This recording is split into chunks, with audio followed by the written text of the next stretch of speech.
Hi everybody, this is David Farmer, and today I'm just going to give a little tutorial on how to use the M10. This tutorial is mostly intended for folks that I'm going to send this recorder to that haven't done any recording before. So professional recordists, may not glean any new information from this. But if you are one of the people I'm sending this to, please watch the whole video because I will point out some recording tips as well at the end that will make sure we get the best recordings we can. So let's get right into this unit itself. It's very easy to make very good high quality recordings with this. So a few simple settings. These are the first ones you have to have right. If you don't have these set correctly, then we risk screwing up the whole thing. So turn the unit over, and at the very top you'll see a mic sensitivity button. Make sure that is set to low. I really honestly can't recommend this as ever on high. These things record too hot and we risk distortion. So make sure it's set to low. And this switch here where it says manual or auto, set it to manual. Automatic means it will automatically ride the level, and that's not really what we want. The next thing is this record level knob. My camera has trouble focusing on this, sorry about that, but this needs to be somewhere around 3. I very rarely ever record with it higher than 4. And if you have something loud, like say a bird, a parrot or something like that, you may want to crank it all the way down to 2 or even 1. Don't be afraid to go too low. I mean, don't go to 0 or anything. We won't get anything.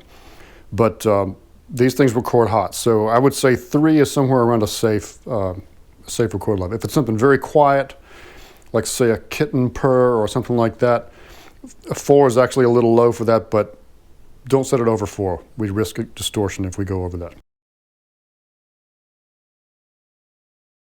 The next thing is, how do we actually go into record? If the device is awake, we press the record button and that lights up, and now you see the record buffer is actually filling. That is, if the setting is set to have the record buffer on.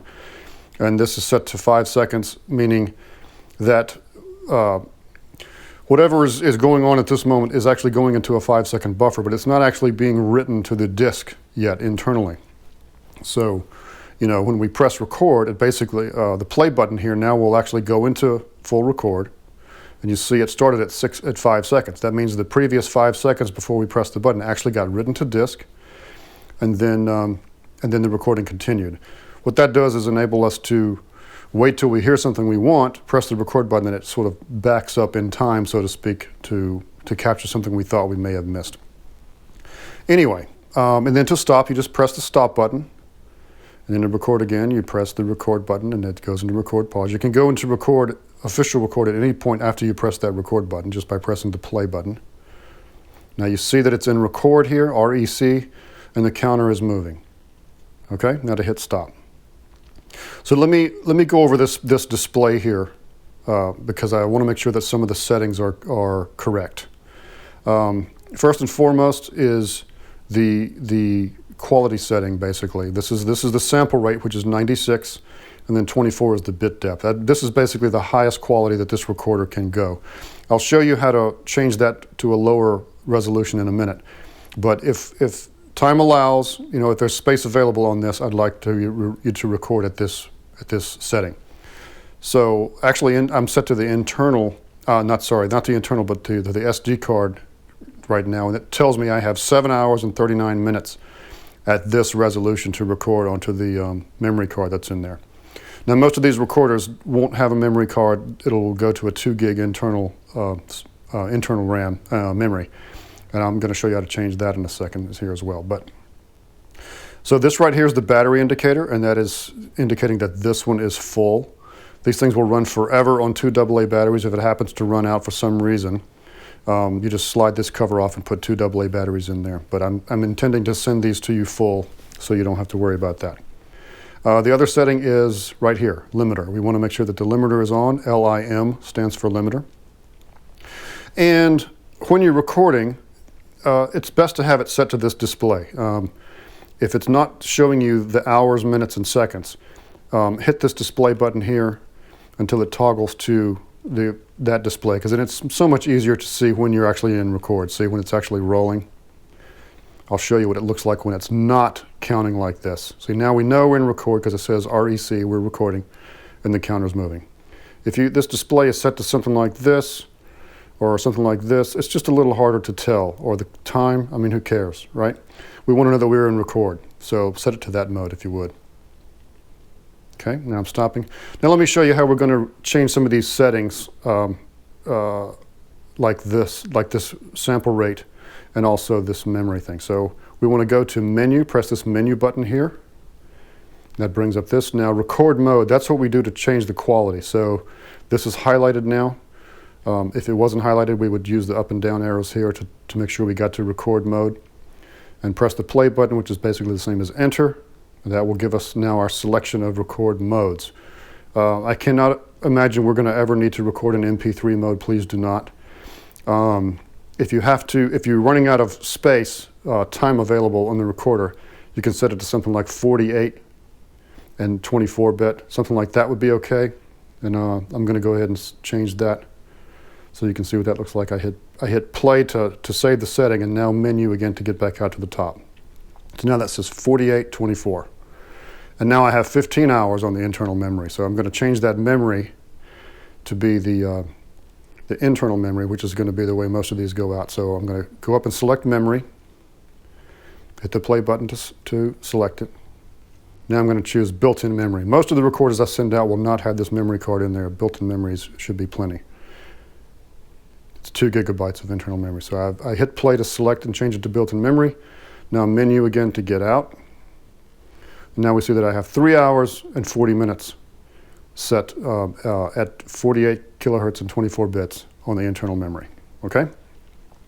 So that's that.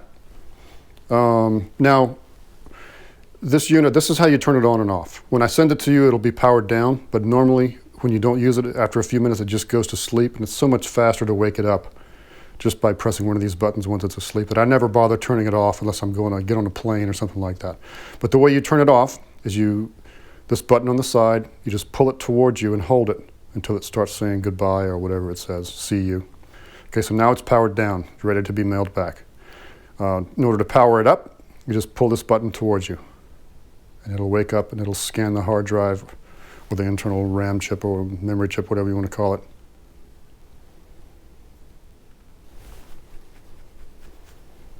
Okay, so now it's ready to go. Okay, so to wake up the M10 if it's asleep, that is, if it's powered on, but it's actually asleep, all we do is press any one of these transport buttons, like the record button, and it wakes up. Or you could press stop or play or whatever. And that just wakes it up, which is very fast. So no need to power it down once you're done recording. Just power it down when sending it back to me or something like that.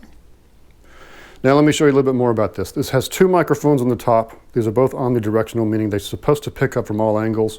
But when you record, please do point the recorder at the source, whatever you're trying to record. There's a little speaker on the bottom here. You can see that if you do make a recording and you want to try it back, you can hit play. And you probably can't hear that, but it's playing back some of my voice as I was recording a minute ago. Anyway, so let me show you this windscreen. We always do want to record with a windscreen, even when indoors, really. I mean, it doesn't really matter indoors most of the time, but it's just always safer. Especially if you're outdoors, just don't even bother if you don't have one of these things, because odds are you're going to get some wind flap on it. This covers the microphones and protects it from the wind to a fairly good degree. Now there's no lip or anything on here to hold this on. This does have an elastic band, but it doesn't really hold it too securely, so I just put a rubber band on it like this. And then this rubber band is safely between the 2 microphones, so it doesn't really interfere, and that holds it quite securely.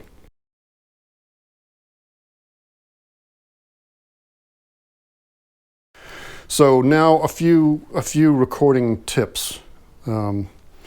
These are kind of important, really. First of all, placement. You want to try to point the unit at the source. Like I said before, these are omnidirectional, but it still does better if you point it at the source. If it's safe enough to do so, that if you're not working around machinery that's going to grab it and pull it, you do use the lanyard wrapped around your wrist. That way you can use a light touch on it, because remember that the microphones are attached to this unit. So any sort of handling noise, like if you're gripping it and things like that, risk being picked up by the microphone, sort of like the old video cameras. You might wind up with some crackle, you know, from the housing. So what you want to have is a very light touch, firm but light touch, and don't move it around in your hands too much while it's in record. All right. The other thing is, when you're recording, I actually could use say a 5 or 10 second piece of what I would call background noise. Say if you're recording indoors and your refrigerator's humming, 5 seconds or so lets me, with nothing else going on, lets me sample that refrigerator hum and remove it. I mean, I can't do it but so far, but that definitely helps me remove unwanted sounds from the recording. So if you're outside, make sure you get like 5 or 10 seconds of recording with nothing else going on. That means you're not walking, you know, I can't hear your feet moving. If you're recording a dog, the collar's not jingling or you know, cars going by, things like that. Whatever would be a static background sound for that take, I could use 5 seconds or so of that to remove it. Now placement, again, how close to put the microphones to the source. Now this is a tricky one because this is actually really important, but there's no sort of silver bullet because I have no idea. I can't, you know, don't know how loud the sound is or how safe it is to get close to things. Too close, like within a foot, is actually going to be really hard to use. It'll sound unnatural on screen. So somewhere around 1.5 to 2 feet is generally how I mic with these. It's much easier for me to make something sound distant than to bring it closer if it's mic'd too far away. The omnidirectional quality of these mics means that I can get a little bit closer with them and it won't sound too close. But you just have to be careful. Think 1.5 to 2 feet, something like that if you can. If it has to be further away, that's, you know, so be it. But also don't put the unit down on the floor or something like that against any flat surface, because then the sound source will come directly into the microphones and then also bounce off the floor and come into the microphones, which gives us weird, strange phasing issues with the sound. So try to remember to keep a substantial amount of airspace away from the microphones and also away from whatever you're recording. Like if you have a dog bark or a bird in a cage, and if you're going to record the bird inside, particularly move it away from the wall to the center of a large room, and keep as much airspace around the source and the recorder as you can. And ideally, recording outside is best, but you know, sometimes it may be too much traffic noise or planes, things like that. So just do the best you can. That's just a general tip. So anyway, I hope you enjoyed this video, and hopefully it wasn't too long. Thank you for watching through the thing. And if you follow these tips, we'll actually get a very good quality recording. These are very good recorders for the price and the size. Pretty amazing. So thanks again. Thanks for watching. Happy recording.